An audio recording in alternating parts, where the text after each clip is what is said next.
एक फिल्म का डायलॉग है कि सबसे बड़ी योद्धा माँ होती है। इन्होंने इसको सच भी करके दिखाया है।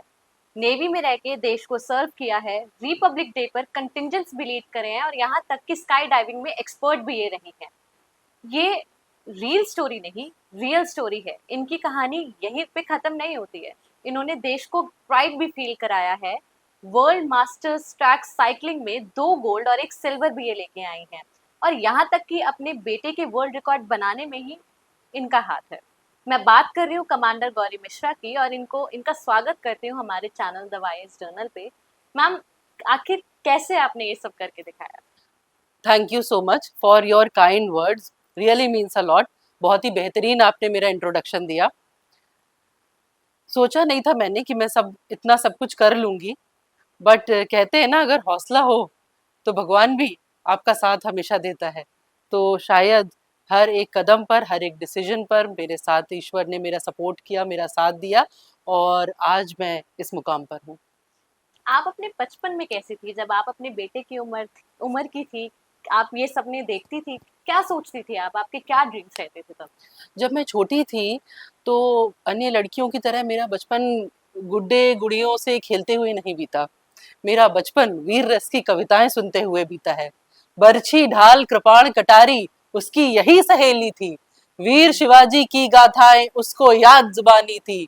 बुंदेले हर बोलो के मुंह हमने सुनी कहानी थी। खूब लड़ी मर्दानी वो तो झांसी वाली रानी थी। तो मेरा बचपन, जैसे मैं कह रही थी, वीर रस की कविताओं से ओतप्रोत रहा। बचपन से ही मेरी माता ने मुझे ऐसे संस्कार दिए और एक चीज सिखाई कि लड़कियां जो है किसी से कम नहीं है। जो भी तुम्हारा ड्रीम है, जो भी तुमको अचीव करना है, उसको एक अपना लक्ष्य बनाओ और उस लक्ष्य के प्रति कार्यरत रहो। तो मेरा बचपन में से सपना था फौज में आने का। और मैं एक चीज बताना चाहूंगी आपके दर्शकों को कि मैंने कभी सोचा नहीं था कि मैं फौज में आऊंगी। मेरी मम्मी वो फौज में आना चाहती थी, बट उस टाइम पर कुछ सामाजिक प्रेशर ऐसा था, कुछ परिस्थितियां ऐसी थी कि लड़कियों के लिए ऐसे फील्ड अच्छे नहीं माने जाते थे। तो उनका सपना था, बट पूरा मैंने किया। वो सपना एक एक जनरेशन के द्वारा देखा गया था, बट पूरा मैंने किया। So how special are these medals for you? These medals are very special for me. You know, I have served in the Indian Navy. So from the decks of the warship to riding a track bike in the Manchester and winning gold and silver at Taiwan is like a dream come true. I never thought that I will become a sportsman at this age and represent our country and bring medals for our nation. आपने बताया कि आप पहले navy में थे। तो naval से लेके यहाँ तक का सफर कैसा था? मतलब नेवी में आपका ये साइकिलिंग का करियर किस तरीके से शेप हुआ? क्या डिसिप्लिन और मोटिवेशन ये सब कुछ वहीं से आया है? नेवी में जब मैं थी तब मैंने कभी सोचा नहीं था कि मैं साइकिलिंग करूंगी। मेरा एक अपॉइंटमेंट आया, एक बहुत ही चैलेंजिंग अपॉइंटमेंट था। थोड़ा-सा मैं सब्जेक्ट से इधर-उधर होंगी। एक मेरा बहुत ही चैलेंजिंग अपॉइंटमेंट आया चेन्नई में, जहाँ पे मुझे एक नई नेवल यूनिट का एस्टैब्लिशमेंट करना था। न्यू नेवल यूनिट की कमिशनिंग एक बहुत ही चुनौतीपूर्ण कार्य होता है, क्योंकि उसमें कोई वर्किंग आवर्स नहीं होते। आज हम 10 टू 5 की जॉब करते हैं, वैसे भी फ़ौज की नौकरी 24/7 वी आर ऑन ड्यूटी। तो जब मुझे इस मिशन के लिए चुना गया, तो मेरा बेटा 3 साल का था। तब मेरे सामने परिस्थिति ये थी कि मैं उस बच्चे को कैसे लेकर के जाऊँ चेन्नई में, क्योंकि मेरे कोई वर्किंग आवर्स नहीं थे। मेरे वर्किंग आवर्स सुबह से शुरू होते थे और रात को 12-1-2 बजे तक फिनिश होते थे। क्योंकि जब कमिश्निंग का काम होता है तो आप घड़ी की सुइयाँ नहीं देखते हो, आप ये देखते हो कि आपके हाथ में ये मिशन है, आपके हाथ में ये टास्क है, उस टास्क को आपको पूरा करना है। और मेरे हस्बैंड की अपॉइंटमेंट उस टाइम पर मुंबई में थी। मेरा बच्चा 3 साल का था, जैसे मैंने बताया है। तो मैं अपने बच्चे को अपनी बहन के पास दिल्ली में छोड़ करके मैंने चेन्नई में जाके उस अपॉइंटमेंट को ज्वाइन किया।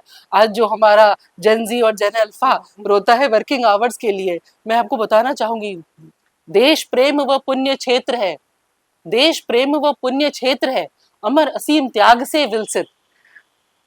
तो जब देश प्रेम की बात आती है ना, तो फैमिली पीछे छूट जाती है। Nation comes first always. तो मैं उस अपॉइंटमेंट के लिए चेन्नई गई। मैंने अपने बच्चे को यहीं पे दिल्ली में छोड़ दिया अपनी बहन के साथ में, और वहाँ पर जाने के बाद वहीं से मेरा रिटायरमेंट हो गया।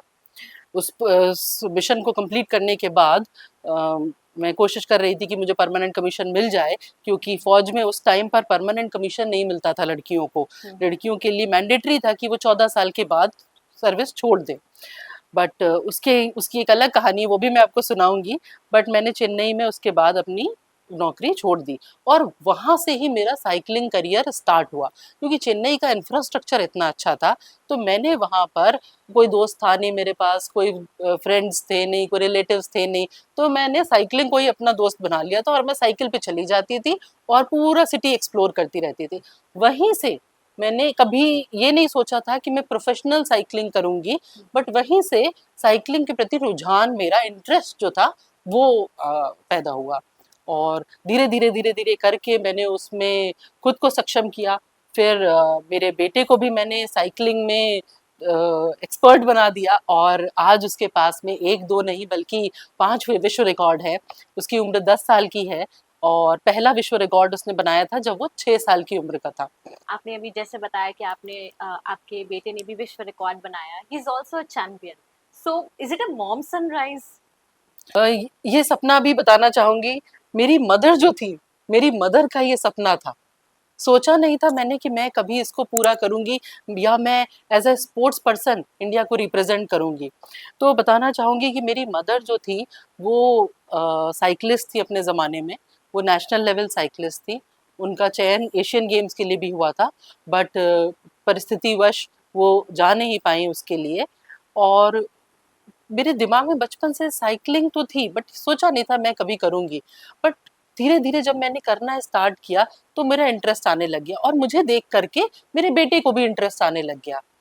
तो जब मैं सुबह सुबह साइकिलिंग के लिए जाती थी, तो वो 5.5 साल का बच्चा था, वो मुझसे कहता था मुझे भी ले चलो, मुझे भी ले चलो। तो मैं और मेरा बेटा रायन दोनों, वो अपनी छोटी साइकिल पर और मैं अपनी नॉर्मल जो एक साइकिल होती है उस साइकिल पर, हम दोनों निकल जाते थे चेन्नई में साइकिलिंग करने के लिए। देखने वालों को भी बड़ा अचरज फील होता था, क्योंकि उनको लगता था ये कैसी मम्मी और बेटे की जोड़ी है जो सुबह सुबह निकल पड़ती है, और बेटा भी कैसा है जो आ रहा है साइकिल करने के लिए। तो धीरे धीरे करके मैंने 10 किलोमीटर, 20 किलोमीटर, 30 किलोमीटर ऐसे साइकिलिंग स्टार्ट करी। और जब वो 6 साल की उम्र का था, तब उसने पहली बार 108 किलोमीटर नॉन स्टॉप साइकिलिंग करी, जो अपने अपने आप में एक विश्व रिकॉर्ड है। बचपन से लेके बड़े होने तक, फिर आपकी एजुकेशन, पहली नौकरी, शादी और फिर आपका बेटा, इन सभी के बीच आप अपने बेटे के लिए रोल मॉडल तो बनी। आपके लिए आपकी स्ट्रॉन्गेस्ट मोटिवेशन, इंस्पिरेशन कौन था? रोल मॉडल आप अपना किसको मानती थी? Since childhood, my mother had a very strong effect on me, and I feel that she is the one who guided, who shaped me. I would not have been Commander Gauri Mishra. It is because of her hard work, dedication, commitment, and the focus which she gave me, that whatever I am, it is because of her. Chennai के बारे में बताया कि आपकी वहाँ पे posting थी और आपने अपनी पहली वेलड्रोम ट्रेनिंग भी वहीं पर की, तो कोई ऐसी मेमोरी जो यादगार बन गई हो? आपको बताऊंगी, जब मैं पहली बार मैंने वेलोड्रोम में साइकिलिंग करी, तो वो बहुत ही एक अलग एक्सपीरियंस था, क्योंकि ये जो साइकिल होती है, साइकिल में ब्रेक नहीं होता है, पैर और पेडल आपके बंधे होते हैं। और आपके दर्शकों को बताना चाहूंगी कि जो वेलोड्रोम होता है वो एक फ्लैट सरफेस नहीं होता है, वो थोड़ा कर्व्ड होता है। तो जब आप साइकिलिंग करते हैं तो आपकी साइकिल टेढ़ी हो जाती है, और जब आप कुछ स्पीड के साथ में उस वेलोड्रोम पे साइकिलिंग करेंगे, तो मुझे लगता है फिजिकल से ज़्यादा मेंटल स्ट्रेंथ चाहिए। जब मैं पहली बार मैंने वहाँ पे साइकिलिंग करी, तो बच्चों के साथ में सीखना शुरू किया, क्योंकि मेरी उम्र की कोई लेडी थी नहीं, कोई स्त्री पुरुष कोई भी नहीं था जो इस उम्र में इस साइकिलिंग को सीखने का प्रयास भी करे। तो बट खैर बच्चों ने मुझे बहुत इनकरेज किया, तो मेरे साथ मेरा बेटा था, वो भी वहीं साइकिलिंग सीख रहा था और मैं भी उसके साथ में थी। तो आप इमेजिन कर सकते हैं कि एक 40 वर्ष की महिला और कुछ 10-12 साल के बच्चे, इनके साथ में मैंने वहाँ पे साइकिलिंग शुरू करी।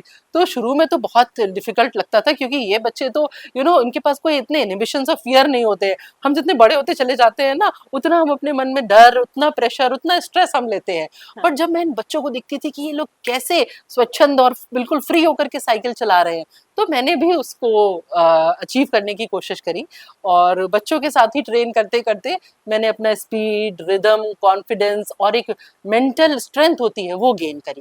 कितना मुश्किल होता है एक 40 साल की स्पेशली लेडी के लिए या वुमेन के लिए अम, इस ट्रैक पे चलना, क्योंकि बहुत सारी डिफिकल्टीज आती हैं। आपने क्या डिफिकल्टीज फेस करी? क्या आपको गवर्नमेंट की तरफ से कोई सपोर्ट मिला? सबसे पहले बताना चाहूंगी कि ट्रैक साइकिलिंग जो है वो नॉर्मल साइकिलिंग नहीं है। ट्रैक साइकिलिंग बहुत चैलेंजिंग है, क्योंकि जैसे मैंने अभी बताया कि पैर और पेडल बंधे होते हैं, साइकिल में ब्रेक नहीं होता है, साइकिल टेढ़ी हो जाती है। और एक और विशेषता है साइकिल की कि जैसे ही आप पेडल करना बंद कर देंगे आप गिर जाएंगे। तो मैंने ना बहुत गिर गिर करके साइकिल चलाना सीखा है। तो 40 वर्ष की उम्र में जब मैं गिर गिर करके साइकिल चलाना सीखती थी तो बहुत लोग डिस्करेज करते थे। वो कहते थे कि इस उम्र में तुम्हें क्या जोश चढ़ गया है ऐसी साइकिलिंग करने का, और कितने स्पोर्ट है, इतने गेम है, कर लो। बट पता है मेरे मन में एक जज्बा था, मुझे लगता था कि अगर मैं इसको सीख लूंगी तो मैं अपने बच्चे को और अच्छे से ट्रेन कर सकती हूँ, क्योंकि रोड साइकिलिंग में मैंने उसको ट्रेन किया था।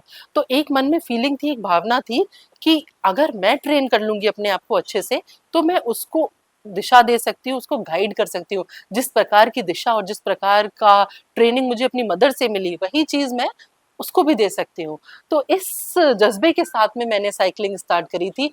ये नहीं सोचा था कि आज मैं इस मुकाम पर पहुंच जाऊंगी कि अपने देश का प्रतिनिधित्व कर सकूंगी और तिरंगे को वो सम्मान दिला सकूंगी। ऐसी पहली भारतीय महिला बनकर जिसने UCI world masters track cycling championship जो 2023 में मैनचेस्टर में हुई थी, पहली बार किसी भारतीय महिला ने देश का प्रतिनिधित्व किया। इनफैक्ट यूसीआई जो होती है ये एक साइकिलिंग की एपेक्स बॉडी है, जैसे अपेक्स संस्था है साइकिलिंग की, स्विट्जरलैंड में स्थित है। तो वहाँ के जो ऑफिशियल्स थे उन्होंने भी मुझसे कहा कि हम पहली बार किसी भारतीय महिला को इस चैंपियनशिप में देख रहे हैं, और काफ़ी उन्होंने मुझे इनकरेज किया। इक्विपमेंट नहीं थे मेरे पास में, वो जो एक होता है ना कि हाई क्वालिटी की आपके पास ट्रेनिंग गियर होना चाहिए, एक टीम होनी चाहिए जिसमें आपके पास कोच हो, फिजियोथेरेपिस्ट हो, मैकेनिक हो, हेल्पर हो, एक्सेट्रा एक्सेट्रा। कुछ नहीं था, सिर्फ जज्बा था कि मुझे करना है। इस साल मैंने इंडिया का प्रतिनिधित्व किया वर्ल्ड मास्टर्स गेम 2025 जो ताइवान में हुए थे, और नतीजा ये था कि पहली बार किसी भारतीय महिला ने ट्रैक साइकिलिंग जैसी प्रतियोगिता में 2 गोल्ड और 1 सिल्वर पदक हासिल किया।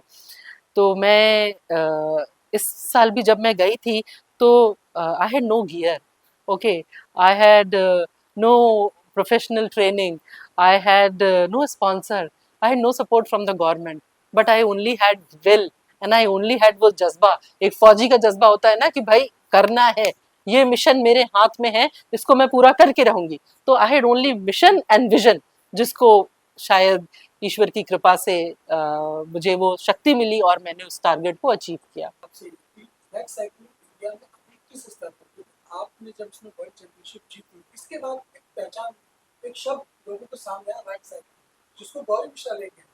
अब मैं गौरी मिश्रा से जानना चाहता हूँ कि देश में आप जो इस चीज को पहचान दिला चुकी हैं, तो क्या सरकार या और भी स्टेट के जितने भी लोग हैं, क्या वो इस पर ध्यान दे रही है, क्या इसको बढ़ावा देने के लिए सरकार कुछ कर रही है, या अभी क्या स्तर है देश में? पहली बार तो मैं इस चीज़ पर गवर्नमेंट को बहुत कंग्रेचुलेट करना चाहूँगी, उनको बधाई देना चाहूँगी कि उन्होंने फिट इंडिया जैसे कैंपेन स्टार्ट किए। फिट इंडिया कैंपेन जन जन में जागरूकता फैला रहे हैं फिटनेस के प्रति। पहले क्या सोचा जाता था कि जो फिटनेस है वो सिर्फ एक ना पुरुषों का क्षेत्र है। तो अब भारत सरकार की इस योजना के अंतर्गत ना जाने कितने ही महिलाएं और बच्चे आगे आ गए हैं और इस अभियान से जुड़े हुए हैं। तो पहली बार तो ये सरकार का एक बहुत ही सराहनीय पहल है कि उन्होंने साइकिलिंग को बढ़ावा दिया। इनफैक्ट कुछ दिन पहले ही मैं स्पोर्ट्स मिनिस्टर के साथ में साइकिलिंग कर रही थी, तो उन्होंने मुझे बोला कि एक तरफ बेटा साइकिलिंग कर रहा है, एक तरफ मम्मा साइकिलिंग कर रही है, ये मेरे लिए एक बहुत ही डिफरेंट काइंड ऑफ एक्सपीरियंस है। पहली बार ऐसा हुआ है कि मैं माँ बेटा के साथ में साइकिलिंग कर रहा हूँ। तो आप देखिए, ये एक कोशिश है, एंड मुझे लगता है कि हमारे जैसे लोग अगर आगे आएंगे, कोशिश करेंगे, तो सरकार तो अपना काम कर ही रही है, बट हमारा भी, एक फौजी का भी, क्योंकि कहते हैं ना soldier is never of duty, एक सोल्जर कभी रिटायर नहीं होता है। तो मुझे लगता है कि हमारे जैसे लोग जब आगे आएंगे तो बहुत सारी महिलाएं और बच्चे इस स्पोर्ट्स से जुड़ेंगे। एक और वाकया बताना चाहती हूँ कि जब मैं चेन्नई में पोस्टेड थी और वहाँ पे जब मैंने और मेरे बेटे ने साइकिलिंग स्टार्ट करी, तो पहले लोगों को बहुत अजीब लगा कि ये माँ बेटा कैसे रात को 2-2:30 बजे निकल जाते हैं, क्योंकि मुझे मेरा एम क्या होता था कि हम रात को साइकिलिंग स्टार्ट करें सो दैट ट्रैफिक होने से पहले 7 बजे से पहले हम 100 किलोमीटर फिनिश करके वापस घर को आ जाए, क्योंकि फिर ट्रैफिक बहुत हो जाता है। तमिलनाडु में एक चीज़ और भी बहुत अच्छी है कि वहाँ पे सेफ्टी और सिक्योरिटी भी काफ़ी उम्दा थी, जिस वजह से एक sense of that security was always there कि नहीं मेरे साथ कुछ गलत नहीं होगा। तो मैंने जब वहाँ पर साइकिलिंग स्टार्ट करी, उसको देखकर ना जाने कितने महिलाएं और बच्चे हमारे साथ इस अभियान में जुड़ गए। मैं एक कैंपेन कर चलाती हूँ which is pedal for planet, cycle चलाओ पर्यावरण बचाओ। तो इस मुहिम के तहत ना जाने कितने बच्चे हमारे साथ जुड़े। और तो और चेन्नई से अराउंड 60 किलोमीटर्स दूर एक वेलोड्रोम भी है, जो उस टाइम पर कोई जानता नहीं था। बट जब मैंने और मेरे बेटे ने वहाँ पे जाकर के साइकिलिंग करना स्टार्ट किया, तो गवर्नमेंट ने भी इंटरेस्ट लिया और हमारे प्रयासों से, हमारे सभी के सम्मिलित प्रयासों से वो वेलोड्रोम अब पूरी तरह रेनोवेट हो गया है। आपको बताना चाहूंगी कि उस टाइम पर जब मैं साइकिलिंग करती थी, वो बीच में ऐसा लगता था खेत है, वहाँ पे सांप बिच्छू वगैरह होते थे। बट आज की डेट में अगर आप जाएंगे और देखेंगे, इनफैक्ट वहाँ पर एक नेशनल लेवल की साइकिलिंग प्रतियोगिता भी रिसेंटली हुई है। तो सरकार भी वहीं पे इंटरेस्ट लेगी जब आप और मैं जागरूक होकर किसी चीज को अडॉप्ट करने की कोशिश करेंगे। अगर हम यही सोचते रहेंगे कि हम मोबाइल देखते रहे, रील्स देखते रहे, तो वहीं रह जाएंगे। तो मैं अपने बेटे को लेकर के साइकिलिंग, जो भी मेरा एम था कि नहीं मुझे साइकिलिंग करनी है और फिटनेस बढ़ानी है और हमारी शस्य श्यामला धरती के लिए कुछ करना है, तो इस मुहिम में मैं और मेरा बेटा आगे आए और हमारे प्रयासों से ना जाने कितनी महिलाएं, बच्चे, पुरुष हमारे इस अभियान में जुड़े। और नतीजा ये है कि आज हम चेन्नई को मेक्का ऑफ साइकिलिंग बोलते हैं। मैम, एक सवाल, आपको साइकिलिंग की ये कितनी एक्सपेंसिव, इसके बारे में बताइए लोगों को, कितना खर्चा आता है जब इस तरह की साइकिल लेके इसको प्रैक्टिस किया जाए और इस गेम में आगे बढ़ना। जाहिर सी बात है कि साइकिलिंग नॉर्मल साइकिल तो होंगी नहीं है, जब आप साइकिलिंग करते होंगे तो क्या खर्चा आता है इन सब पे, मतलब कितना आपको मुश्किल रहा या फिर ये अफोर्डेबल था? तो पहले तो ये बताना चाहूँगी कि कभी ये मत सोचिए कि आपके पास रिसोर्सेज लिमिटेड है। आप ये सोचिए कि नहीं मुझे ये करना है। अगर आप रिसोर्सेज को सोचने के लिए बैठेंगे कि मेरे पास ये नहीं है, वो नहीं है, तो हज़ार प्रॉब्लम्स है। प्रॉब्लम्स पे मत फोकस करो, एम पर फोकस करो। अगर आप एम पर फोकस करेंगे, पॉसिबिलिटीज़ अपने आप बनती चली जाएँगी। जैसे जब मैंने और रायन ने साइकिलिंग स्टार्ट करी, तो रायन ने अपना पहला विश्व रिकॉर्ड जो है वो 5,000 रुपए की एक छोटी सी जो साइकिल होती है, बच्चा साइकिल जो होती है, जो जिसके साइड व्हील्स मैंने निकाल दिए थे, उस साइकिल पर उसने अपना पहला विश्व रिकॉर्ड बनाया है 108 किलोमीटर नॉन स्टॉप साइकिलिंग करने का। अब आते हैं प्रोफेशनल साइकिलिंग पर। प्रोफेशनल साइकिलिंग मैं बोलना चाहूंगी कि बहुत ही एक्सपेंसिव स्पोर्ट होता है। अगर आप सिर्फ फिटनेस के लिए साइकिलिंग कर रहे हैं तो कोई भी साइकिल ठीक है, और मैं तो अभियान ही है मेरा कि हर घर साइकिल, घर घर साइकिल। बट अगर हम प्रोफेशनल साइकिलिंग की बात करें तो प्रोफेशनल साइकिलिंग बहुत एक्सपेंसिव स्पोर्ट है और इंडिया में अभी इसके जो इक्विपमेंट्स हैं और एसेसरीज हैं वो भी अवेलेबल नहीं है। तो जब मैंने जो ट्रैक साइकिलिंग करी, ये बहुत ही खर्चीला स्पोर्ट है, पहले नहीं पता था, नहीं तो शायद मैं नहीं करती। तो जब मैंने साइकिलिंग स्टार्ट करी, तो इसका जो फ्रेम होता है, इसके जो इक्विपमेंट्स होते हैं, इनफैक्ट सीट, व्हील्स, ये सब बहुत कॉस्टली होते हैं। जो टोटल अगर आप खर्चे की बात करें तो काफ़ी एक्सपेंसिव हो जाता है, एक कार के बराबर खर्चा आता है एक साइकिल को अफोर्ड करने में और उसको चलाने में। मैम, छोटी कार है बड़ी कार में बता दीजिए।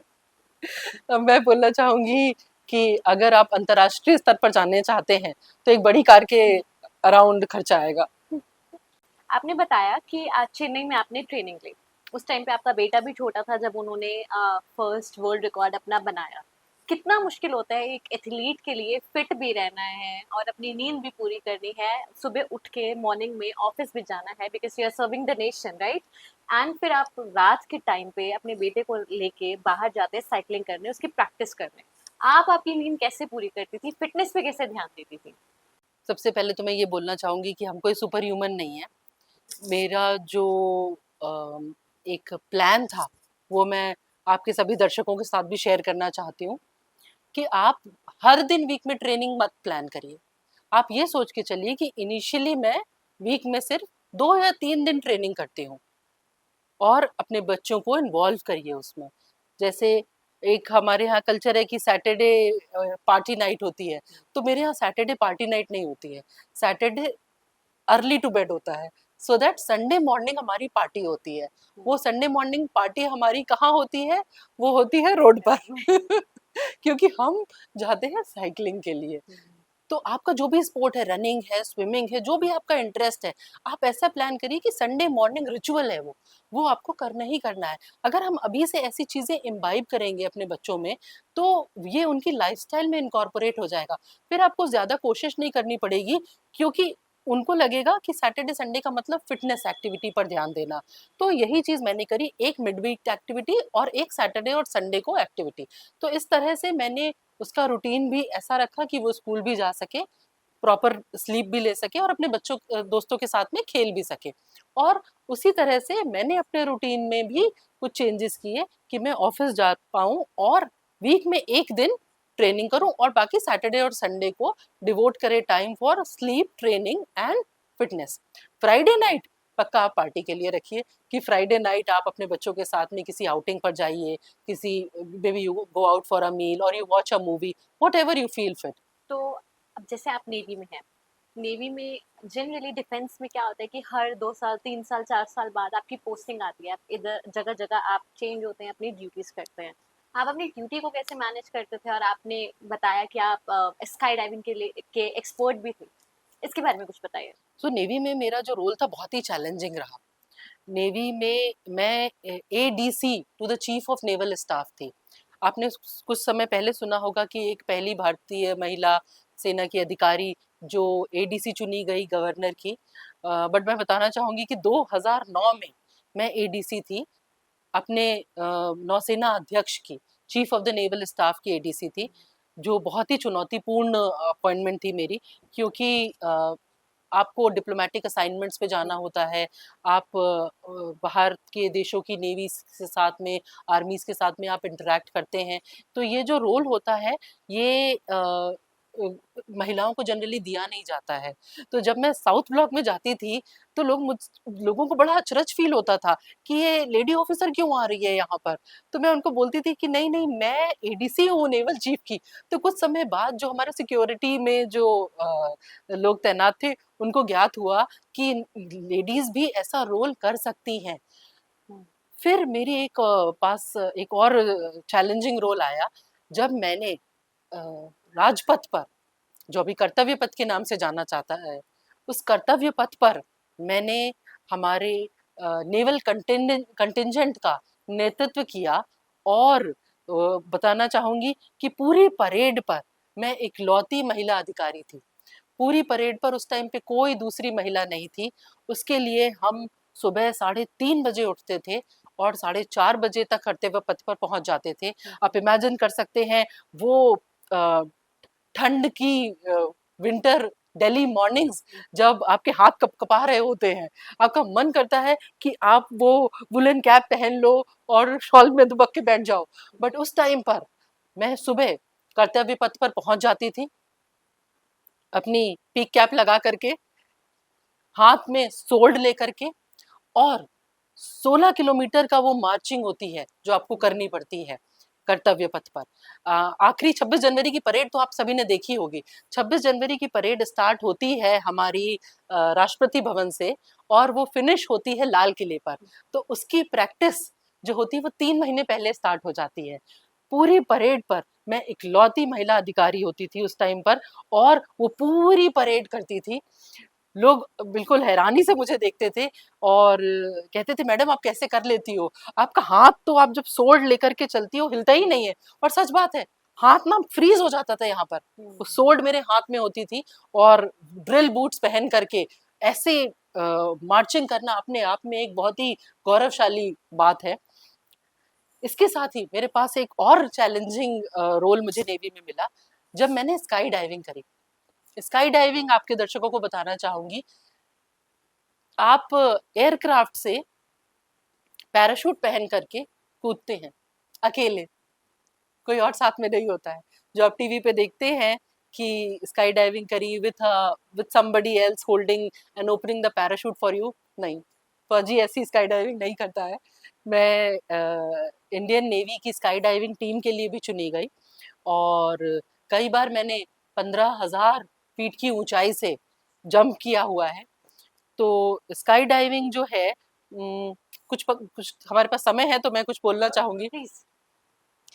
जब आपका एयरक्राफ्ट 15,000 फीट की ऊंचाई पर होता है और उस एयरक्राफ्ट का दरवाजा खुलता है, जब वो ठंडी ठंडी ठंडी हवा आपका फेस पे लगती है, तो आपको सबसे पहली फीलिंग आती है कि मैं यहाँ क्यों आई मैं यहाँ पे क्यों हूँ।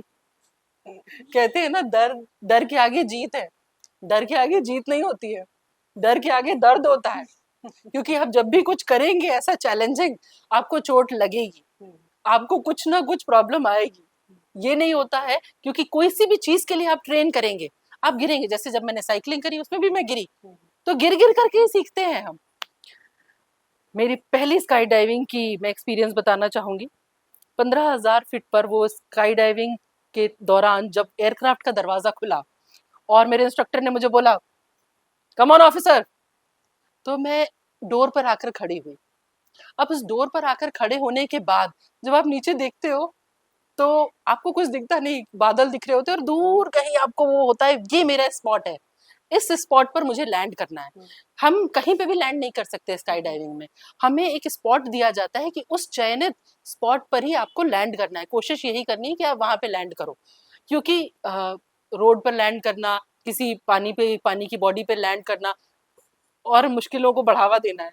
तो आपको जो दिया जाता है स्पॉट, आपको उसी पर लैंड करना होता है। इंस्ट्रक्टर ने जैसे ही बोला, मैं अपना पैराशूट पहने हुई थी, मैं दरवाजे पर आकर खड़ी हुई। उस दरवाजे पे आप सोच सकते हैं कि वो एयरक्राफ्ट का जो दरवाजा होता है उसके नीचे 2-3 सीढ़ियां होती हैं। उस सीढ़ियों पर आकर आपको खड़े होना होता है, एक पर्टिकुलर पोजीशन लेनी होती है और उसके बाद जब इंस्ट्रक्शन आता है जंप, तो आपको कूदना होता है। जैसे ही मुझे इंस्ट्रक्शन मिला जंप, मैं कूद गई। कूदने के दौरान जो फीलिंग आती है वो बहुत ही एक डिफरेंट एक्सपीरियंस है। आपको वो करना पड़ेगा उस अनुभव को जीने के लिए। और जब आप गिर रहे होते हो तो आपको कंटिन्यू देखते रहना होता है, घड़ी टाइप की बंदी होती है ऑल्टीमीटर, जो आपको बताता है कि आप किस हाइट पर हैं। तो एक पर्टिकुलर हाइट पर आने के बाद आपको अपना पैराशूट खोलना होता है। तो 15,000 फीट से अराउंड 5,000 फीट तक मैं आई। फिर मैंने वो अपना कॉर्ड खींचा, अपना पैराशूट ओपन किया, और कॉर्ड खींचने के बाद वो कॉर्ड आपको अपने अपने पास सुरक्षित रखना पड़ता है, क्योंकि भाई फौज का सामान है, हम ऐसे इधर उधर फेंक नहीं सकते। तो उसको उस मिडवे ही आपको वो कॉर्ड को अच्छे से अपनी डांगरी के अंदर रख के जिप अप करना होता है। इसके बाद आप देखते हो कि आप हो कहाँ, क्योंकि आपका पैराशूट खुलता है और जैसे ही पैराशूट खुलता है, आप एकदम से एक बहुत प्रेशर आता है, गश ऑफ विंड, और आप ऊपर चलते चले जाते हो। फिर धीरे से जब आप स्टेबल होते हो, आपको देखना है कि आप कहाँ पे हो। आप अकॉर्डिंगली अपना पैराशूट ओपन करके अपने हिसाब से मैन्यूवर करना होता है, लेफ्ट राइट। और फिर अपने आप को अपनी जो पोजीशन है जिस पे आपको लैंडिंग स्पॉट है उस पे अलाइन करके धीरे धीरे उस स्पॉट पर आना होता है, और बिना गिरे, बिना चोट खाए एक सेफ लैंडिंग करनी पड़ती है। तो बहुत ही डिफरेंट एक्सपीरियंस था। एक दो नहीं, ना जाने कितनी जंप्स कर ली, फिर तो मैं एक्सपर्ट हो गई, और इतनी एक्सपर्ट हो गई कि भारतीय नौसेना ने मुझे अपनी स्काई डाइविंग टीम के लिए चयन कर लिया। आपके इतने लंबे सफर में आपको नीचे गिराने वाले तो बहुत मिले होंगे, लिस्ट लंबी होगी। क्या किस तरीके का मोटिवेशन था आपके साथ और डीमोटिवेशन? लोग बहुत कुछ बोलेंगे आपको, आपको ना सुनना नहीं है। सुनो सबकी, करो अपने मन की। आप अपना एक एम बना लीजिए और आप जो भी प्रयास करें अपने उस एम को फुलफिल करने के लिए करिए। दुनिया बोलती रहेगी, आप सुन लीजिए, एडवाइस सबकी ले लीजिए, बट करो अपने मन की, जो आपको सही लगता है, जो आपके लिए सही है, आपकी फैमिली के लिए सही है, आपके बच्चे के लिए सही है, आपके करियर के लिए सही है। आपको अपना डिसीजन खुद लेना चाहिए, और ये डिसीजन की ये जो नींव है ये हमें बच्चों में अभी से ही डाल देनी चाहिए। तभी मैं अपने बच्चे को इंडिपेंडेंट बनाने की कोशिश करती हूँ कि वो फ्यूचर में अपने डिसीजन खुद ले सके। इस पूरी जर्नी में आपका सबसे ज्यादा साथ देने वाला कौन था? मुझे लगता है कि बहुत सारे अलग-अलग रोल्स आए और उस टाइम पर जो भी मेरे साथ में था, सभी ने मुझे सपोर्ट किया और मुझे लगता है कि शायद मेरी माँ की वो परवरिश थी, जिन्होंने मुझे वो नेवर डाई स्पिरिट, वो स्पिरिट जो होती है, जो आपके अंदर होती है, वो वो आपको हमेशा कोई साथ दे या ना दे, that if you have that spirit, you will always try and win in life. आखिरी सवाल मैं आपसे ये पूछना चाहूंगी कि सुना है आपने अपने बेटे के लिए ये सब किया, उसके लिए करते करते आप उसकी रोल मॉडल बन गए। कैसे कैसे मतलब चैंपियन तो आप उनको बनाना चाहती थी, उनको बनाते बनाते किस तरीके से आप खुद बन गई और बाकी माओं के लिए आप क्या प्रेरणा दो, स्पेशली इंडियन मॉम्स के लिए? Indian moms, they are adorable. They are the best, I feel. Because Indian moms can go to any extent for their children. And what I feel is, what started off as a love for my child, slowly and gradually, I trained myself to become the best version of myself. And what I feel is, all moms who are hearing me today, कि आप जो भी अपने बच्चे को बनाना चाहते हो, सबसे पहले प्रयास आप खुद में बदलाव ला करके करो। अगर आप खुद में इम्प्रूवमेंट्स लाओगे, खुद में चेंजेस लाओगे, तो आपका बच्चा ऑटोमेटिकली उस चीज को फॉलो करेगा। I feel so much motivated talking to you. Thank you so much for coming to our channel. Thank you for your kind words, and you are doing a great job. You are such an amazing host, and thank you and him for all the nice words.